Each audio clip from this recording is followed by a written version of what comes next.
गुरुर्ब्रह्मा गुरुर्विष्णुः गुरुर्देवो महेश्वरः गुरु साक्षात् परं ब्रह्म तस्मै श्री गुरवे नमः। तस्मै श्री गुरवे नमः। सदाशिवसमारम्भां शङ्कराचार्यमध्यमाम् अस्मदाचार्यपर्यन्ताम् वंदे गुरु परंपरा।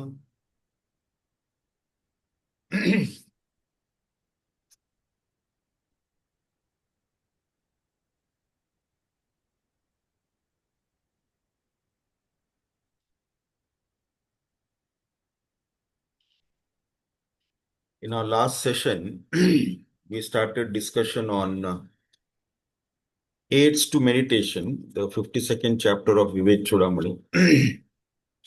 Before that, of course, we did Nirvana Shatkam. Now, the difference between Nirvana Shatkam and this aid to meditation. Nirvana Shatkam is the realization, Vadi Shankaracharya ji. And therefore, at the end of every verse in Nirvana Shatkam, he says, Chidananda Rupa Shivoham Shivoham. Now, in aids to meditation, here he is giving the instruction to the seeker. What is the instruction he is giving? That Brahma Tattvamasi Bhavayatma. At the end of every shloka comes Brahma Tattvamasi Bhavaya. There it is Chidananda Rupa Shivoham Shivoham. Here, that Brahman you are. Meditate on that. So, one may think that an ordinary jiva, how can that an ordinary jiva be Brahman, the absolute truth, the substratum of everything, pure existence, pure knowledge, absolute bliss. How can that be? So, we have taken this example many times, example of the ocean and the waves. So, there are millions and millions of waves on the surface of the ocean. There are different types of waves, small waves, big waves, short waves, tall waves, fast waves, slow waves, and so on. There is a competition among the waves. There is a fear also among the smaller waves for the bigger waves, taller waves, and so on. They have some fear as well as some respect to that bigger waves. And then they look at the vast ocean also. There is a fear of that also, and an awe and respect for that also. As regards water is concerned, no such thing as wave of the ocean exists for it. If water is asked about the waves of the ocean, they will say, what wave and what ocean? I alone exist, nothing else exists. So there is no existence for ocean or the waves as regards water is concerned. Once a wave realizes that it is water, instantly all the fear of other waves as well as the vast ocean disappears instantly. When the wave realizes it is water.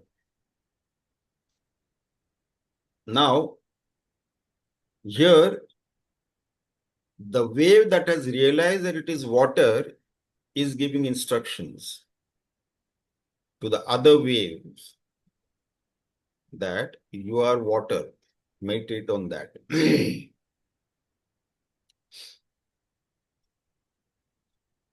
In Bhagavad Gita, chapter 6, which is actually Dhyan Yoga or Atma Sanyam Yoga. In the 30th shloka, Lord Krishna says,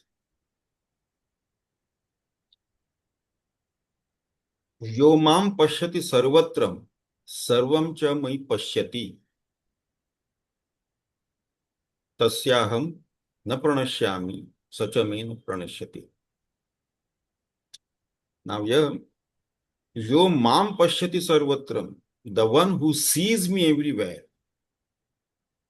everywhere in all things and beings, living, non-living, inert, sentient, jada chetan, sentient, insentient, and so on.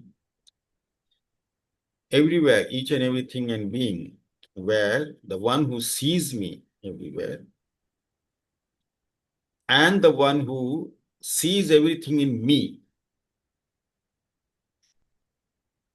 for him, my vision is always there. There is no adarsan for them. For such a one, there is no adarsan.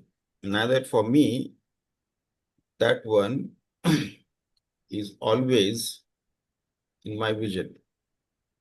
So now, the thing is that to see him in everything and being, and to see everything and being in him. So this again can be clarified by this example of ocean and the waves and the water. So one who has realized, the wave who has realized that it is water. So he sees water in all the waves. He sees water in all the waves and the ocean. At the same time, he sees all the waves and the ocean in the water itself. Without water, neither the ocean nor the wave can exist. So everything in it and in everything that is there. So in all the waves, the water is there. All waves are in the water. All the waves, water is there. The one who sees that. So Brahma Tattvamasi Bhavayatmi. That Brahman you are. So the wave who has realized that it is water is instructing all the other waves that you are water. You are that Brahman. So don't consider yourself to be that small wave.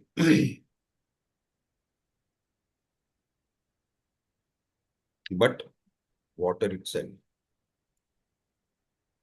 Then, in our last session, we started this aids to meditation, beginning with the 254th shloka, in which it says, Jati niti kula gotra duragam, nama rupa guna dosha varjitam, desha kalesh vishayati vartiyat, brahma tattvamasi bhavayat.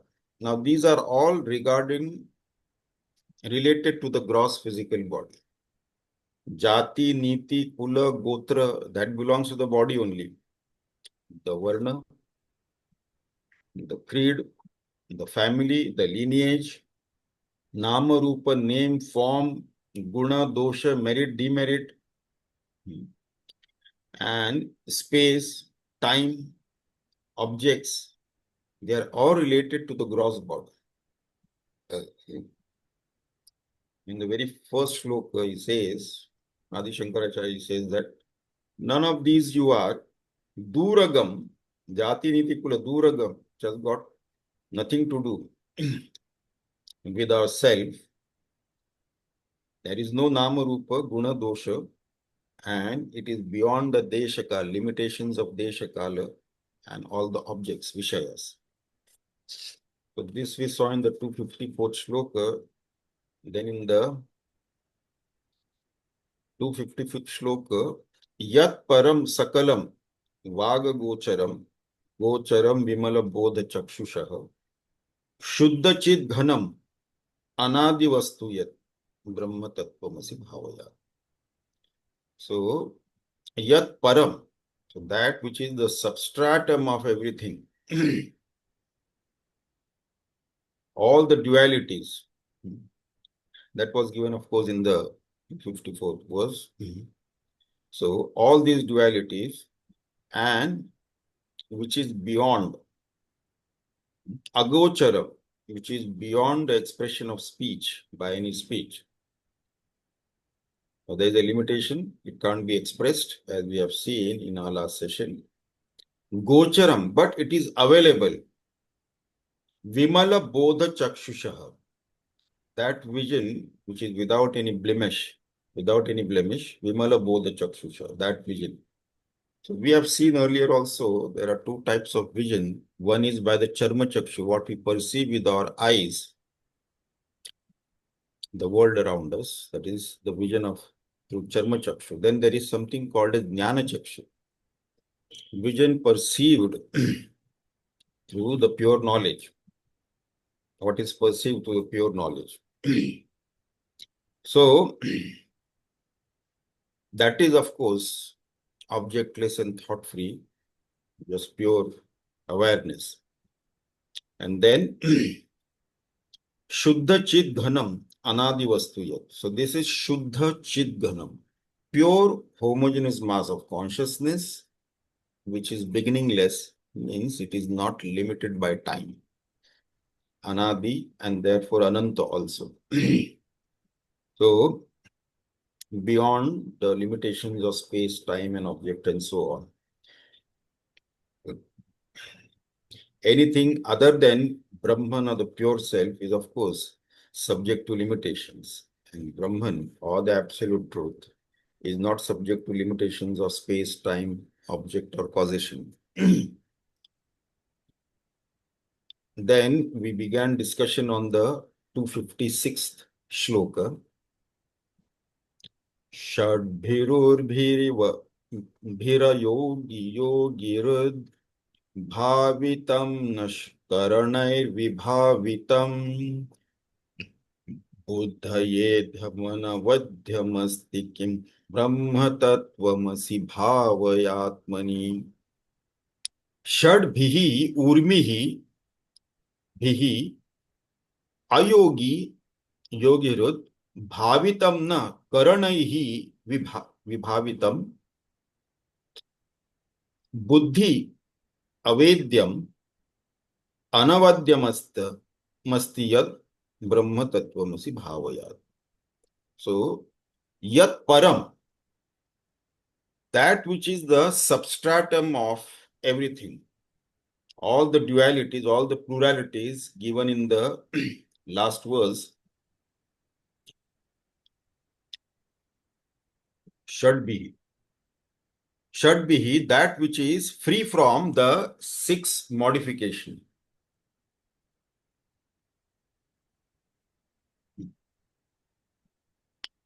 Shadbhihi urmihi ayogi, that we have seen in our last session also.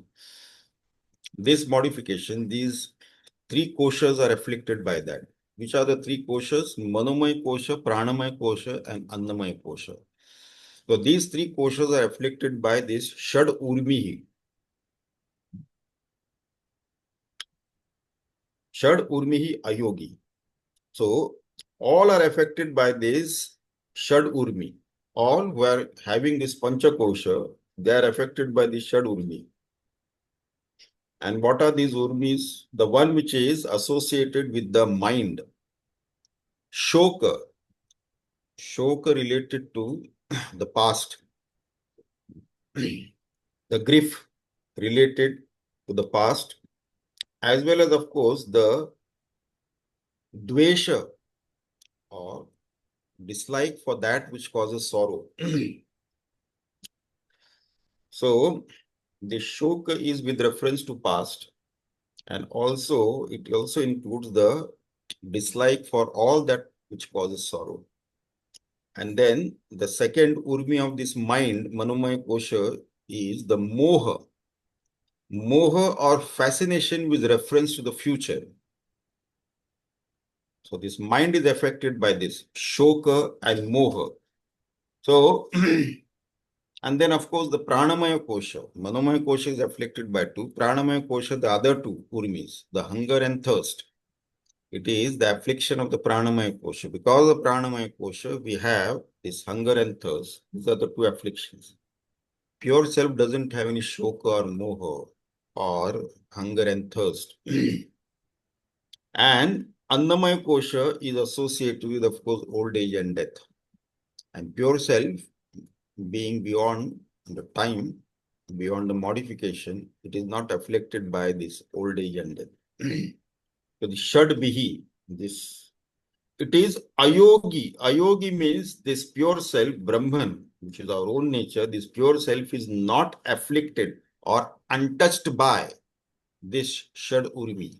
The six modifications of the three koshas, Shad Urmi. Yogi Rud. Yogi Rud is one who is unaffected in the heart by these six urmis. Now, he is unconditioned by the six urmis, unaffected by that. So, they meditate upon this pure self, which is Brahman. Bhavitam na karanaihi. So now, that pure self cannot be comprehended by the sense organs. Sense organs can only know the objects around, the gross objects that are around us. That cannot be. And then something which is subtle can be known by the mind and intellect. Gross can be known by the sense organs. But of course, neither the sense organs nor the mind and intellect they can't comprehend that pure self.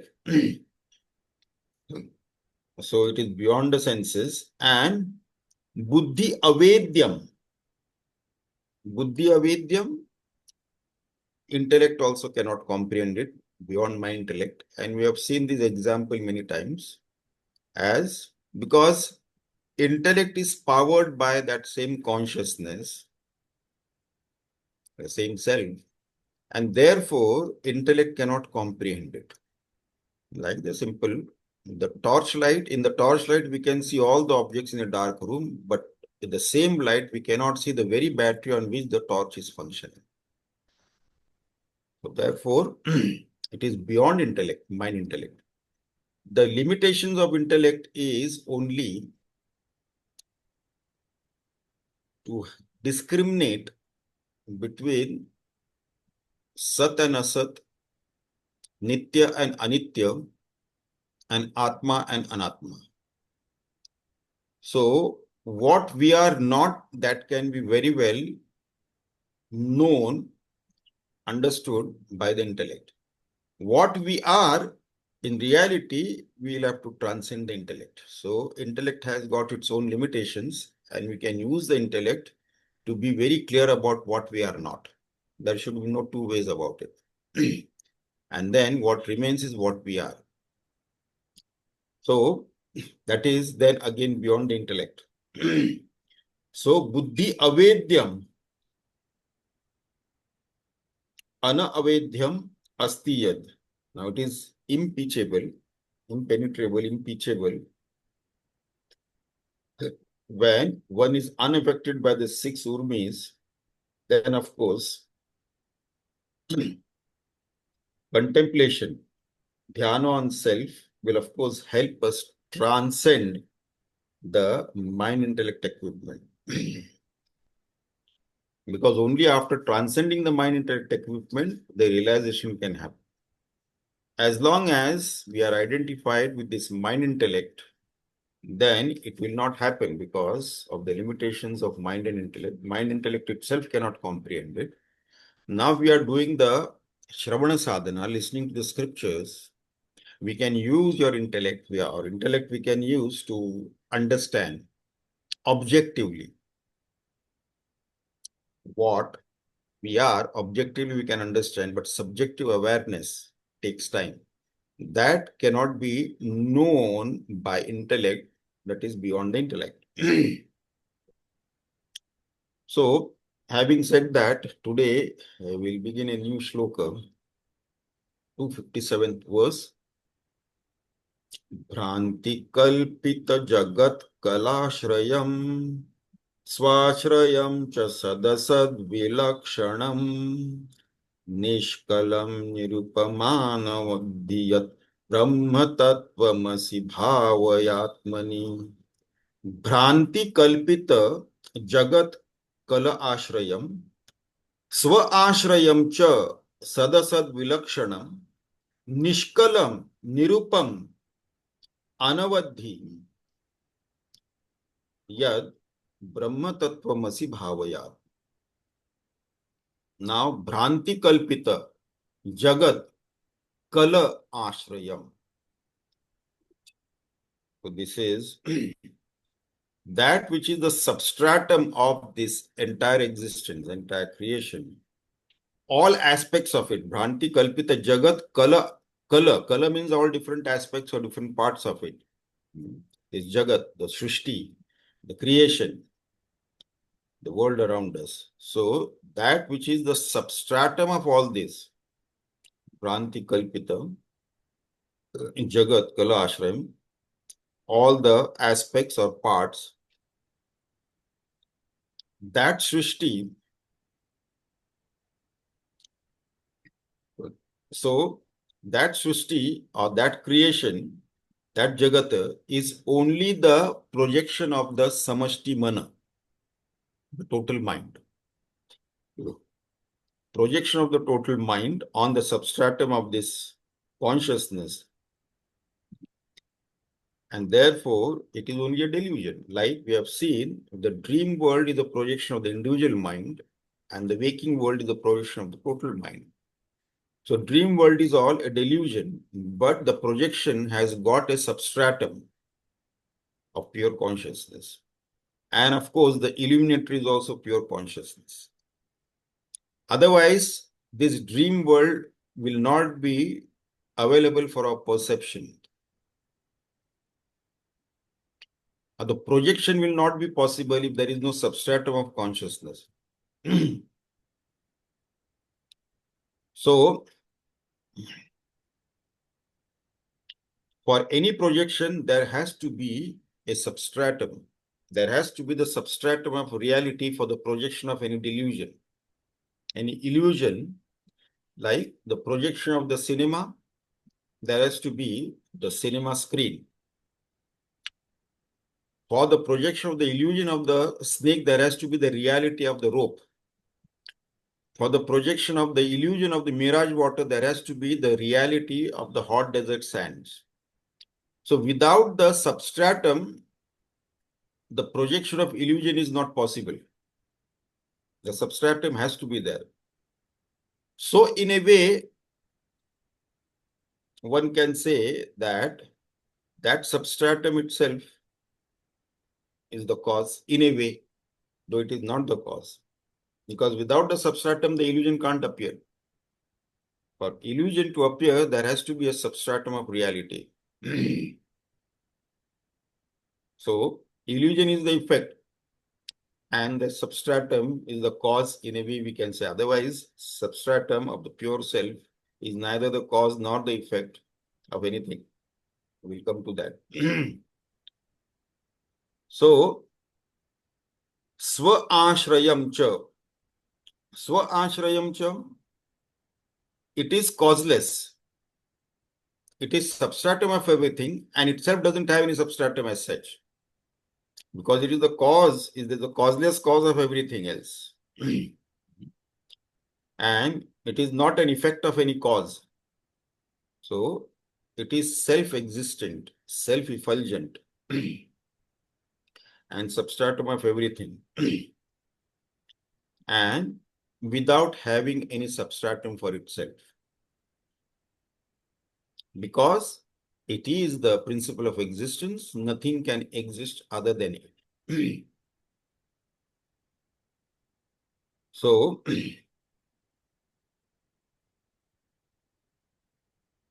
and then sad asad vilakshanam. Sad asad vilakshanam. Sad and asad. Here sad and asad is referred to as gross or subtle. It is neither gross nor subtle. or sometimes it is also referred to as the subtler than the subtlest. It is basically neither gross nor subtle, because gross can be perceived by the sense organs, subtle can be comprehended or perceived by the mind and the intellect. So, and it is beyond the sense organs and the mind and intellect. So, therefore, neither gross nor subtle. And the second meaning, of course, it is other than the pairs of opposites or dualities. So, Sat Asad Vilakshanam, other than that, and then Nishkalam, Nirupamana, Nirupam, Anavadhyat, Nishkalam. Nishkalam is, it is without any parts, it is partless, akhanda, one homogeneous mass. There is no divisions in that, there is no parts in that. If any entity has got parts, it will be subject to modification. I mean, that which is partless, homogeneous, there is no change in that, there is no division in that as such. In a way, the example, the closest we can give is of the space. A space doesn't have any parts. We can build some divisions, we can put in the sense that we build 4 walls and put a roof and then we call this is a room space. But as it is, space doesn't have any divisions as such. It is everywhere at all times. So, Nishkala, it is without any parts. Akhanda, Akhanda, where there is no khanda, no parts, no breakup, homogeneous. Nirupam. Now, Nirupam means it doesn't have any comparison at all. Because infinite is only one.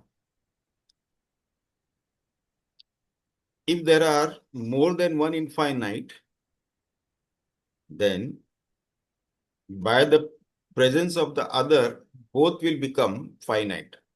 Infinite can only be one. There cannot be two infinites. Infinite is only one. And if somebody claims that there are two infinites, by the virtue of the other, both become finite. So this is infinite, and therefore, there cannot be any comparison. When discussing the scriptures, it is the tradition in Vedic tradition that we have to give examples to emphasize a point in any particular verse. If the point comes, to emphasize that point, we have to give example. And what example can we give? We can give examples only from the finite world. So one thing we have to be careful about, when we give example from the finite world, and regarding what we are giving example of the infinite. So this example will have its own limitations and we cannot stretch it too much. Just some aspect, to clarify some aspect, we give example from the world, the finite world of names and forms, but it can't be stretched too much. So there is a limitation because there is nothing absolutely in the entire existence to compare, and there cannot be. Infinite is only one. So there cannot be anything that can be compared to that infinite. So this Nishalam, Nirupam, Anavadhyat. So there cannot be any comparison for that.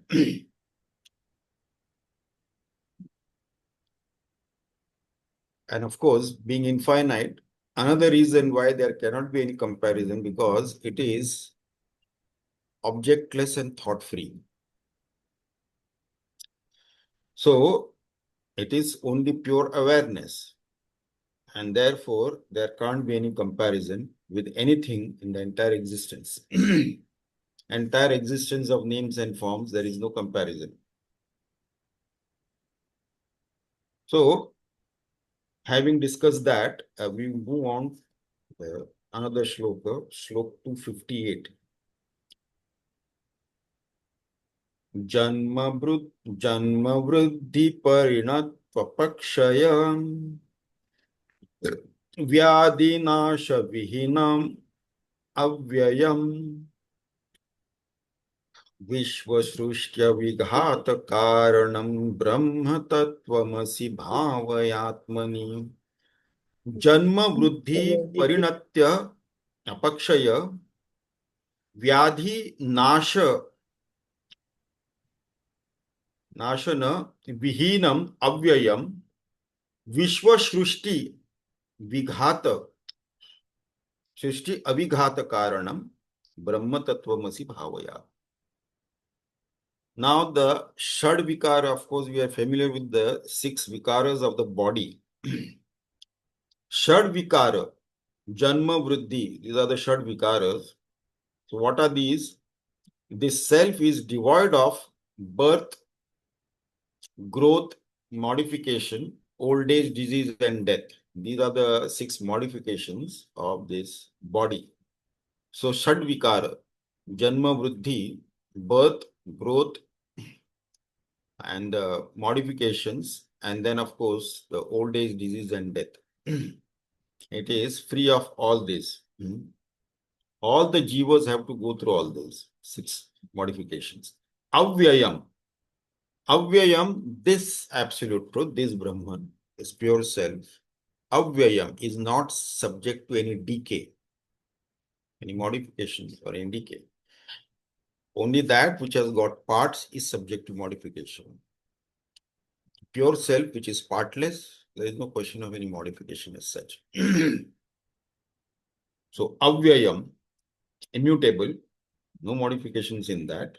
And then, Vishwa Shrushti Avighata Karanam. Vishwa Shrushti Avighata Karanam. Now, this Vishwa or this Shrushti is subject to this Jagata. This Shrushti, this Jagata is subject to Srishti, Sthiti, and Laya.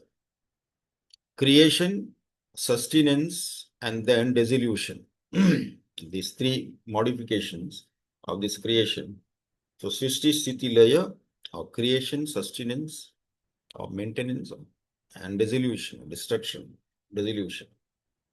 So, Brahman, of course, is the cause, being the substratum of everything, but not subject to all this.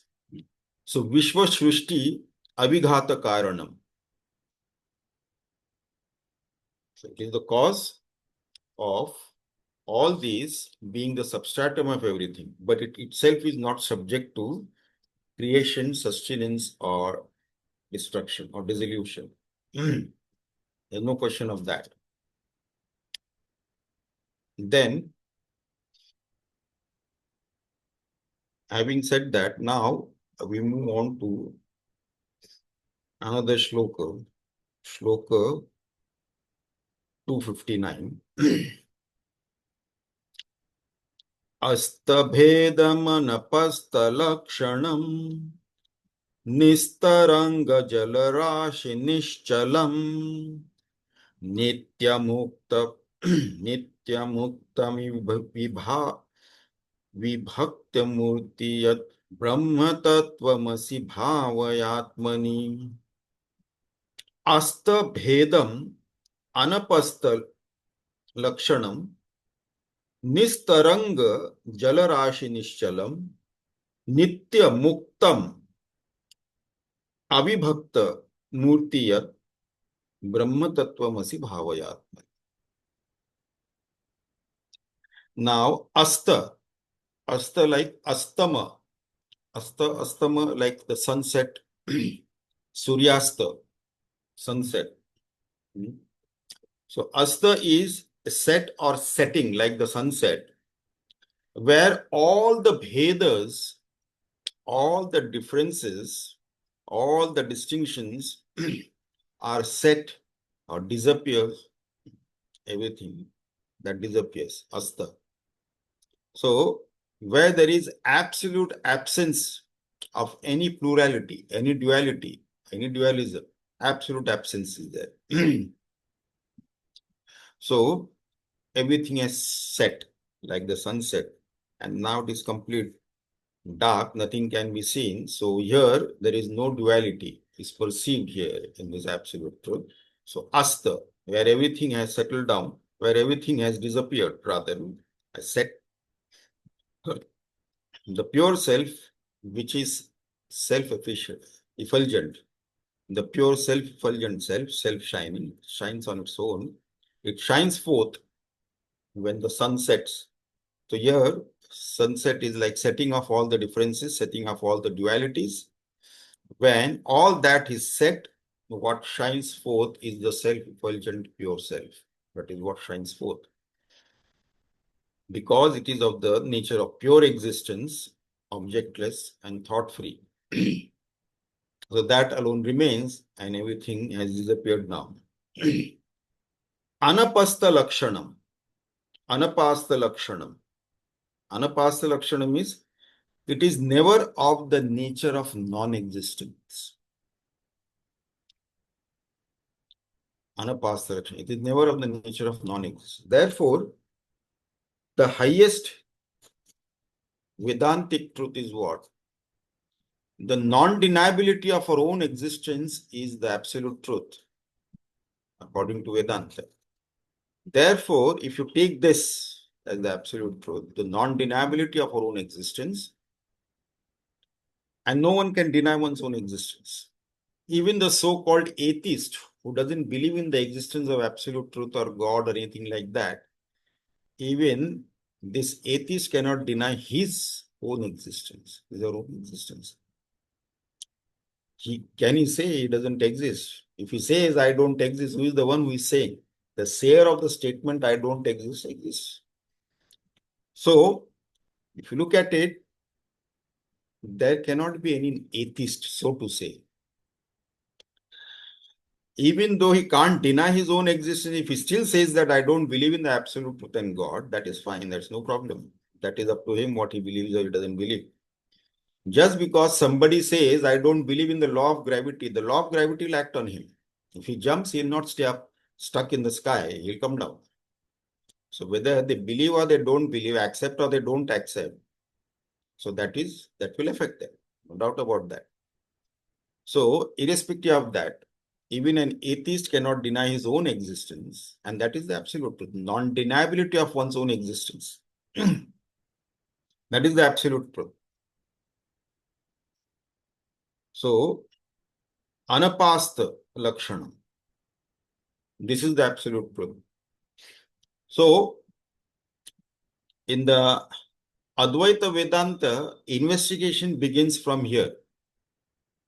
What happens is that when it comes to religion or spirituality and the different scriptures, then there is this creation is there. Somebody created this, some God created it. At some point in time, it was created. When was it created? And all that thing will come. And creation of heaven and hell and all those things. So now the existence of God, different religions, different scriptures, they talk of existence of God in different ways. And the creation, the process of creation also, different religions speaks in different ways. And then there is science floats their own theory of Big Bang theory and things like that. And of course, the existence of heaven or hell or all that thing. Now, all these things are in the realms of intellectual speculation. One has to understand that very clearly. When was this entire creation came into being? How long ago it was? Before creation, who created it? If any God created it, what was he doing before this creation? Where was the need for him to create this world? And all those kind of funny questions will keep arising, all that thing. So as regards Vedanta is concerned, we are not concerned with all that because they are all in the realms of intellectual speculation. But our existence is not in the realm of intellectual speculation. It is the incontrovertible truth that is available to us at our disposal. All the other things we can't be sure about of anything. But no one can deny one's own existence. A scientist does research in the lab and he has incontrovertible, undeniable facts at his disposal. And based on those facts, he does new research work. experimentation and research work to arrive at a new conclusion, a new result, a new discovery, something like that. So he doesn't work on some speculation as such. Whatever is at his disposal, using that, he does new research, new experiments, and things like that. Now, similarly, the only incontrovertible fact that is available to us is our own existence. So then we begin our investigation. In Vedanta, we begin our investigation from our own self. Who am I? That is the ultimate question we should be asking ourselves. Not whether God is there or not there, whether he is with form or without form, with qualities or without qualities. Where is he? What is he doing? What was he doing before creating this world? Forget about all that thing. So, I exist. Who is this I who exists? This is the investigation we have to follow. And Bhagwan Ramana Maharshi was very clear about it. Forget about everything else. Focus on who am I. That's all that is required. Because that which cannot be denied, my own existence, I cannot deny. And therefore, I need to know who is this I who exists. That's all that is required. And knowing the self is realization of the absolute truth, God, or whatever you want to call it, the pure self, or own absolute existence. So, anapasta lakshanam, then nistaranga jalarashi. Now, here a very good example Adi Shankaracharya is given. Nistaranga jalarashi nishchalam. Now, the example of a waveless ocean is being given here. So here we need to imagine, if we can imagine, first observe the ocean and then with millions of waves on the surface of the ocean, and suddenly then imagine that by some magic all the waves have settled down. Absolutely, there is no wave, there is absolutely no ripple at all. So, nistaranga jalarashi nishchalam, everything has just settled down. That is, now only water is there and no waves or nothing like that, no bubbles, no waves, no surf, nothing, absolutely. So one, non-dual reality, all pluralities have disappeared now. The waves, the bubbles, the surf, and everything has disappeared. Just so in meditation, if you can imagine an ocean with millions of waves, and suddenly by some magic, now all the waves have disappeared, there is motionless, there is no movement of the water, no ripple whatsoever. So this is very good for meditation. Now here,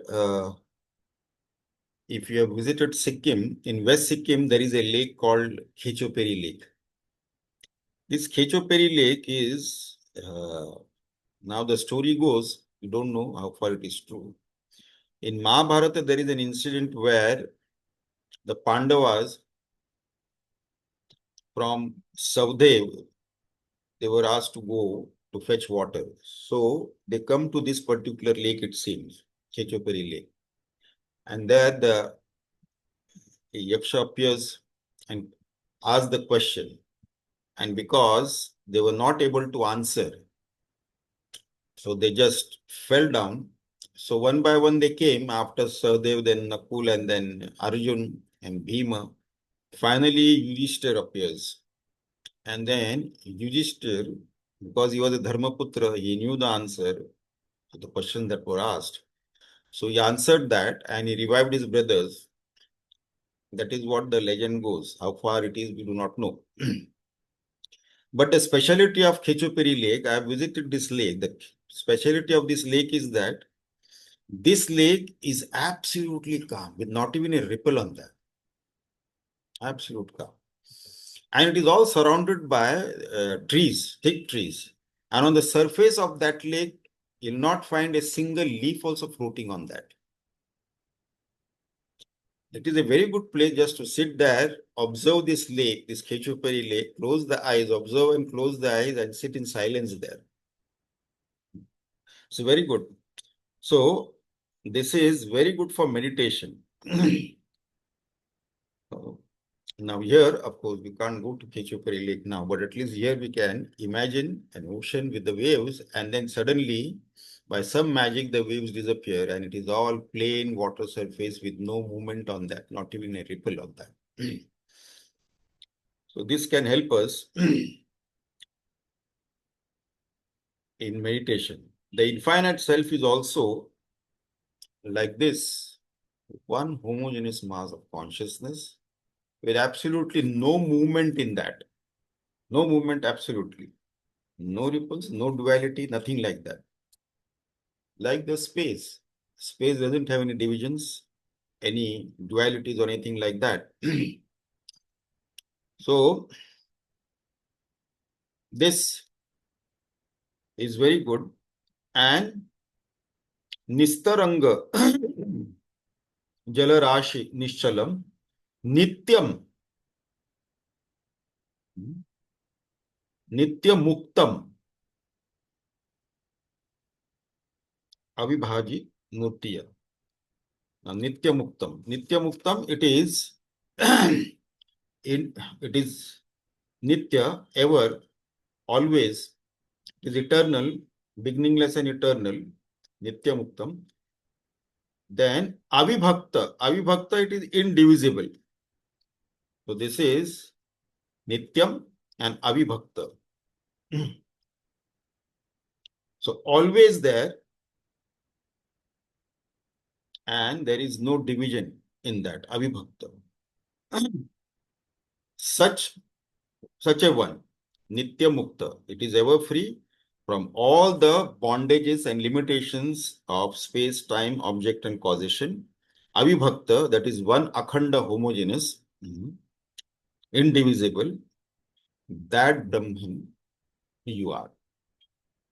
That thou art, that Brahman you are. Contemplate on that, meditate on that.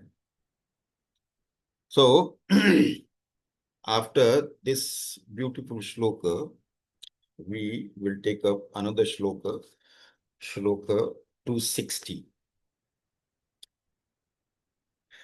Ekamev sadaneka karanam karanantara nirasa karanam karya karana vilakshanam swayam brahma tattvamasi bhavayatmani.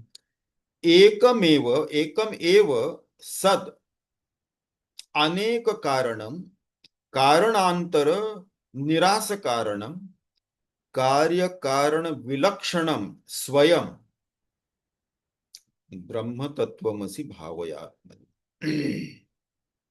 This is also a very beautiful shloka, very good for contemplation. Ekameva sad aneka karanam. So, one non-dual principle of existence, Ekameva Sat, without which, now this being the principle of existence, without which nothing can exist. Apart from this principle of existence, everything will become non-existent. So, this one non-dual principle of existence without which nothing can exist, therefore, this Sad, this principle of existence is the substratum and the cause of all the multitudes or pluralistic world phenomena, where there is multitudes of names and forms, that phenomenon. So that is perceived. So without this principle of existence, the Anantakoti Brahmanda simply can't exist.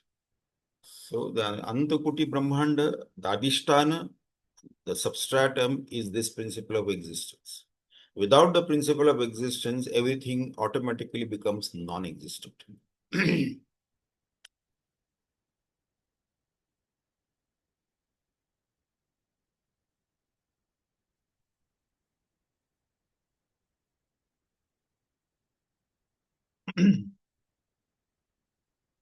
So, therefore, one can say that in a way it can be said, though it is not the cause, but it can be said that this substratum, this pure self, is the cause of everything, cause of this Brahmanda and so on.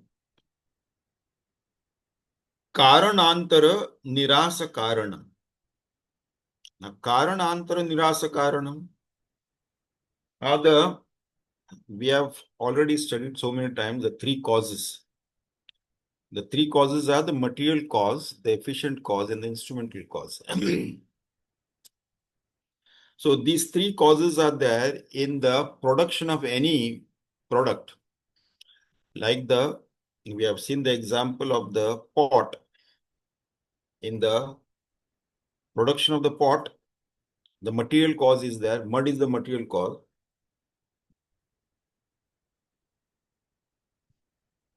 The potter himself is the efficient cause or the intellectual cause. And the potter's wheel is the instrumental cause. So when these three causes come together, material cause, efficient cause, and the instrumental cause, when they come together, then we have a product called as pot. And then in the appearance of this world of names and forms, here in the making of the pot, the three causes were separate. Mud as the material cause, potter's wheel as the instrumental cause, and potter himself as the efficient cause. These causes are separate from each other. But in the manifestation of this creation, all the three causes are rolled into one substratum. So we can take a couple of examples to emphasize on this.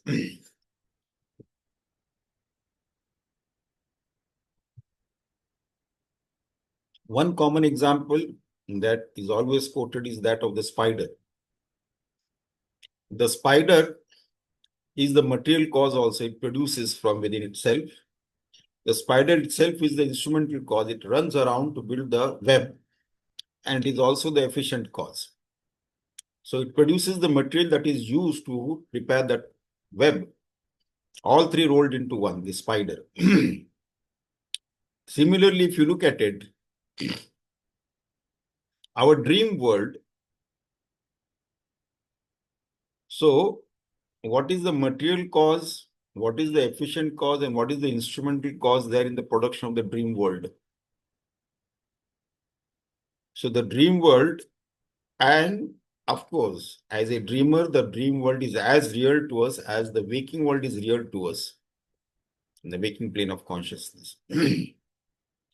Only when we awaken to a waking plane of consciousness from the dream state, we call the dream world an illusion. But as long as we are dreamer in the dream world, that is real to us. So now, what is the material cause, the efficient cause, as well as the instrumental cause of this dream world? It is only the projection of our mind, all rolled into one. Mind has projected it.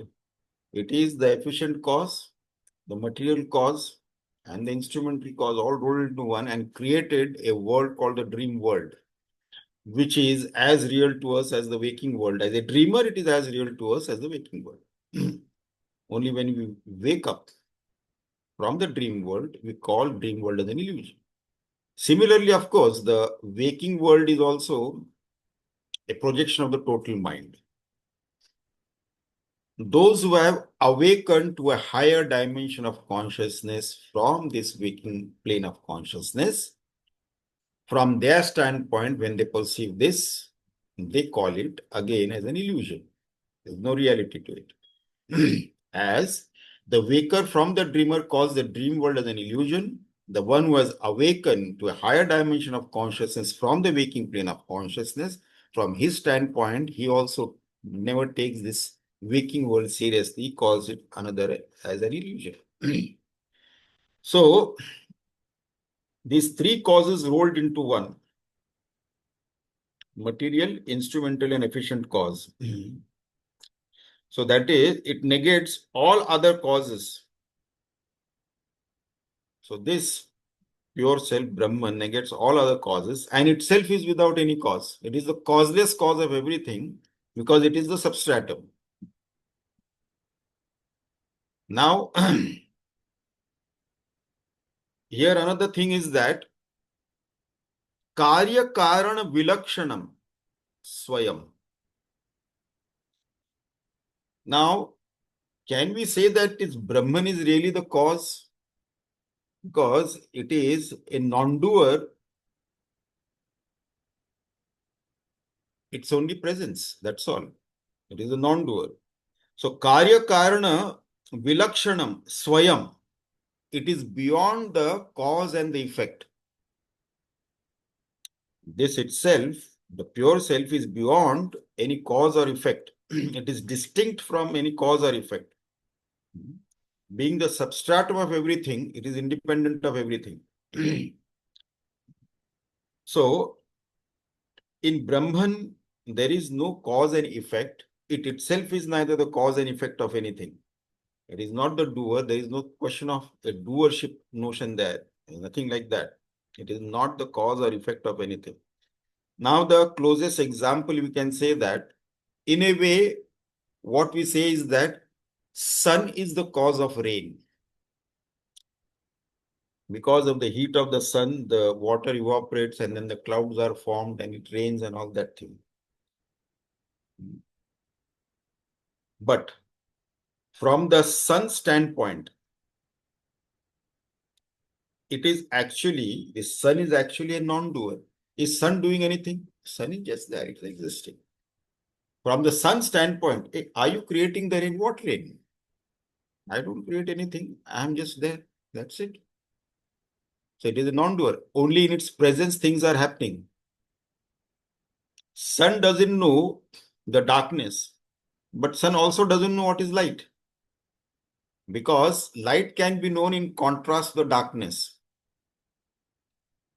So sun is there, and in the presence of the sun, things are happening.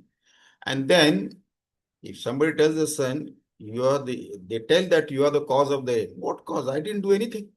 I'm just sitting here doing nothing. Non-doer. From the sun standpoint, it is non-doer, but we say that sun is the cause of the rain. So similarly, this absolute truth, the pure self, is the causeless cause of everything. Non-doer, it is the causeless cause of everything. So it is neither the cause nor the effect. This absolute self is neither the cause nor the effect. It is only existence, pure.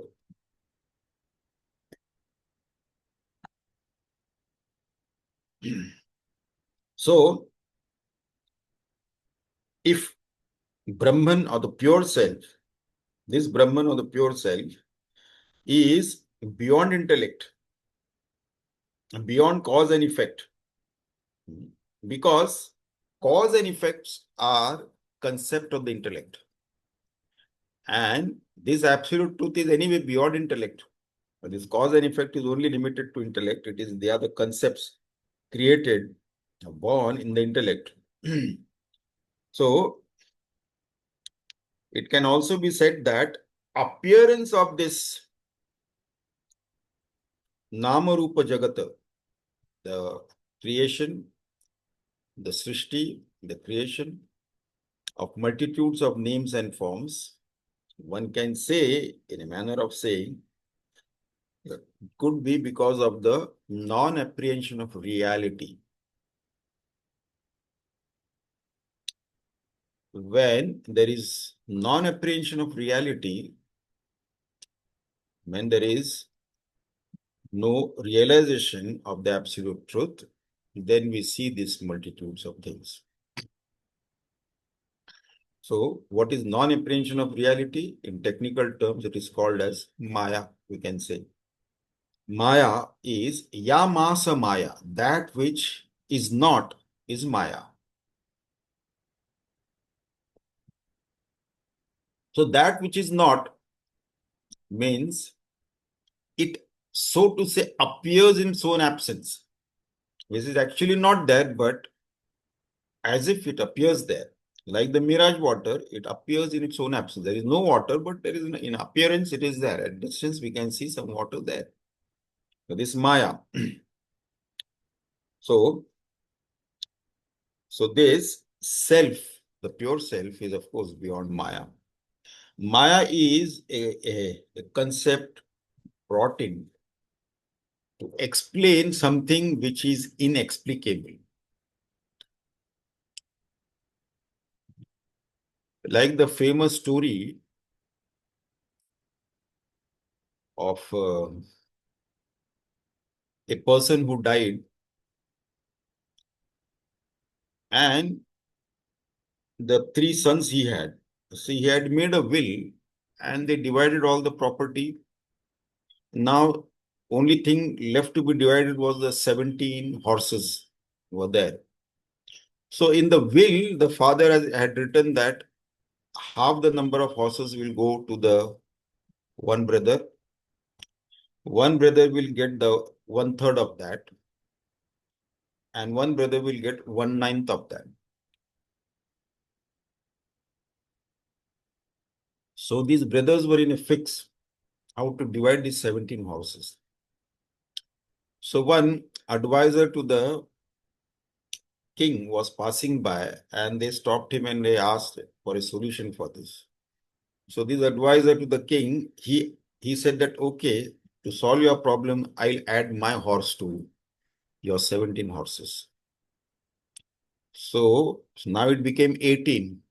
So half of that 9 horses were given to one brother, and then 1/3, 6 were given to another brother, and 1/9, 2 horses. So 9 plus 6, 15 plus 2, 17 horses. So they were distributed, and the king's advisor rode his horse back to the palace. So that advisor's horse were added to solve a problem.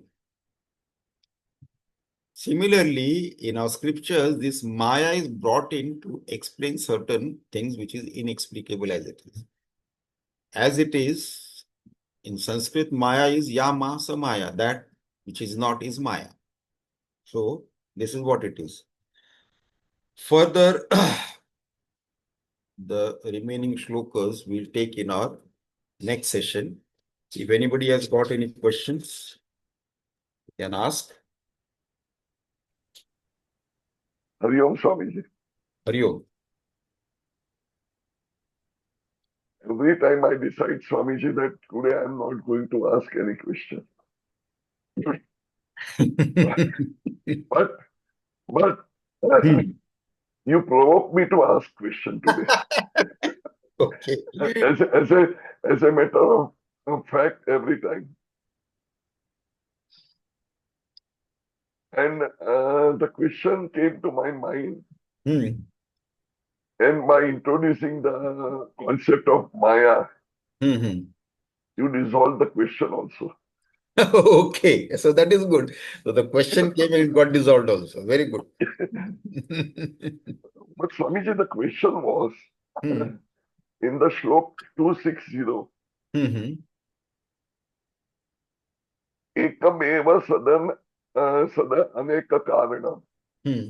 That which, though one only, is the cause of the many. Swamiji, let us take the pure consciousness ourselves. The presence of which only creates multiplicity. Meaning, what I mean is this, that the pure consciousness, when it looks at the world through the window of 5 senses, and gets the perception of this world through 5 senses.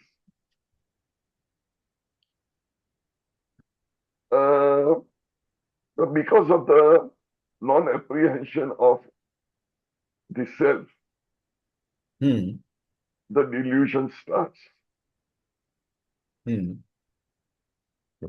Now, Swamiji, I feel that this delusion or the non-apprehension, which you said that it's Maya, is made by God only, or the self only, part of the self only. Yeah. So it seems that it's very true what it says in Ishavasya Upanishad. Epoham Bhushyam. What I understand or what I learned from there was I was alone and I wanted to become many. And without the delusion or the misapprehension, non-apprehension,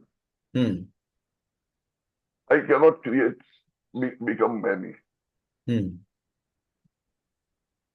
So Maya is the one which causes, you can say, downfall or downfall from my original state and become out of delusion the part of the world. Do not become, but misconceives myself as the part of this world. I want to really understand from you this, Swamiji. See, the problem is that this becoming has caused all the problem. Just be is not a problem. To be is not a problem. To be is the absolute existence, the pure self. To be, just to. But this becoming has caused all the problem. And then the projection was on the surface, and then in our own creation, we got lost into our own creation. And then moving around the fanciful world, which is just our imagination, we dreamt of something and we lost in that dream. Sometimes in a daydream also somebody gets lost. But this is what has happened. We ourselves dreamt and then one day we got lost into that. This being and becoming, when we are supposed to be just be, but being and becoming something, that has caused all the problem. There is one Urdu couplet by, I think, I don't know, maybe Ghalib or somebody. It says that न होता मैं तो क्या होता, न होता मैं तो क्या होता, न होता मैं तो खुदा होता, न होता मैं तो क्या होता, न होता मैं तो खुदा होता, होने ने डुबोया मुझको, होने ने डुबोया मुझको, न मैं होता न खुदा होता, वरना न मैं होता न खुदा होता. This Beautiful. becoming, the becoming has destroyed me. न मैं होता न खुदा होता. So this is what has happened. We created our own dream and then got lost into that. Then we got fascinated by our own dream. And then we find it difficult to withdraw from that, one after the other. And then we totally lost who we are originally and then started thinking something else. And not one or two lives, lakhs, millions and millions of lives. So, Swamiji, this is something like Begani Shadi mein Abdullah Diwana. ना होता Begani मैं तो Shadi क्या mein है. Abdullah. Now, if this couplet, if we take it, na hota mein to kya hota? If I was not there, what would have been there? Then there would have been only God. This becoming has destroyed me. This becoming has destroyed me. Otherwise, neither I would have been there, nor God would have been there. Because in the absolute self, there is no notion of I. So whoever is the author of this couplet, I don't know who really is, but he must be also a great evolved soul to come up with such a couplet. So this is But what. Swamiji, but this is this Maya is not a plan of the divine plan. Hmm. This was my question. It's a divine plan, isn't it? It is actually no plan or anything like that. It is in Vedanta, in Vedantic philosophy, this Maya is brought in. Hmm. Like in a chemical reaction, we sometimes bring some catalyst. Hmm. Or like the story I just told, we the horse was added to solve a problem, and then after the problem was solved, the horse was taken away. So Maya is brought in to explain certain things which are inexplicable. And Hmm. as soon as it becomes explicable, then this Maya has got no work to that. No work anymore. It has to disappear because it is anyway non-existent, but it is just brought in. Like that it is. But because of that Maya, and Maya, the other words for Maya is ego, ignorance, they are synonymous to Maya. Maya also means ignorance, Maya also means ego. They are all synonymous. They are not different. So you take it as Maya, you take it as ignorance, you take it as ego, all are one only, same. Very true. E- Hmm. So ego is also non-existent. But yes, for all intents and purposes, we feel that ego is there that is troubling us. So Maya, ego, and ignorance are, one can say they are synonymous. Yeah. Thank you, Swami. Any other question? No, sir. Prakash, Shama, Vijuben. No, no Swamiji, question. Okay. Swamiji, Yes. I think everybody must create their own question. One question is a must for everyone. Mhm. Isn't it, Swami? One question is must for everyone. Yeah, because somebody questions stalls my doubt also. Mhm. But when you question, it will solve other people's doubt also. Yeah. So because when we read Swamiji, questions Hmm. do arise.